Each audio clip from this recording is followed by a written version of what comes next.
ini berlendir itu ya. jadi kayak ada yang nyangkut di situ, kesannya kayak gitu. Betul. Ya.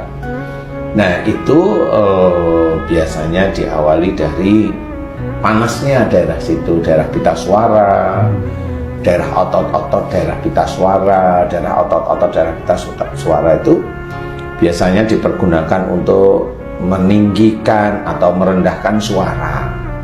Jadi seseorang meninggikan suara itu gimana? Penyanyi? Bukan. Kalau itu kan nada ya, ini bukan. Meninggikan suara itu maksudnya marah. Kalau orang yang kondisional ada persoalan kemudian marah, ini bisa aja itu terjadi. Tapi yang lebih berat, yang hampir setiap saat itu begitu, biasanya bukan cuma marahnya, jadi setiap saat dia tuh maunya marah, nekan, kaku, seperti itu. Jadi ada penekanan di dalam bicaranya. Ada penekanan di dalam bicaranya.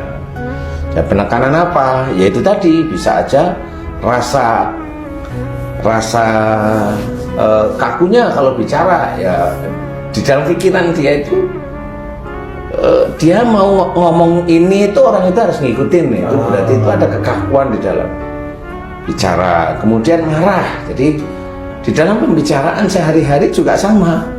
Merasa dirinya itu merasa aja ini orang kok dikasih tahu nggak bisa menurut dia aja, sehingga dia pada saat ngomong tuh ada kaku, ada marahnya, bentuk nada-nadanya itu seperti itu. Kemudian ada penekanan, harus mamanya.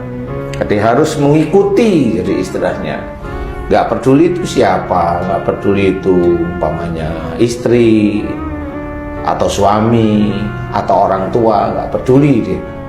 Jadi dia menginginkan omongannya itu diterima. Caranya seperti itu menurut dia, tapi itu hal yang salah. Sehingga di daerah sini, otot daerah sini itu senantiasa panas karena dipergunakan untuk bicara yang emosional, yang kaku, yang seperti itu. Sehingga kalau di daerah sini panas karena dia emosional itu sering, makanya masuklah jin yang jenisnya panas. Nanti dia ada di sini. Jinnya di sini panas. Nah, kalau ada jin panas di sini, dia akan, kalau sifat panas itu emosi, kaku, menonjol. Jadi ada di situ kesannya kok ada kayak ada benda sih di situ gitu loh. Jadi dia akan gitu. Sering seperti itu karena merasa di daerah otot-otot, daerah pita suara maupun di pita suaranya itu ada sesuatu yang mengganjal menurut dia. Nah, inilah yang menyebabkan akhirnya secara sunatullah panas di daerah sini, keluarlah lendir beneran.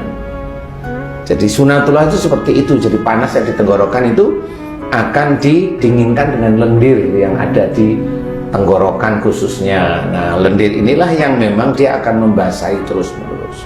Dan ini mau diobatin kayak apa? Nggak bisa. Karena ini penyakitnya psikologis. Jadi psikologis sebenarnya. Cuma itu, nah kayak gini ya. Kepancing deh. Seperti itu. Memang gitu terasa di sini kok kayak ada nyantol. Itu lendir itu memang keluar karena panas. Kalau tidak panas berarti tidak ada lendir. Ya kayak mamanya saya bukan mau baik-baikin saya ya. Tidak biasa aja. Ya enggak itu ya enggak gitu.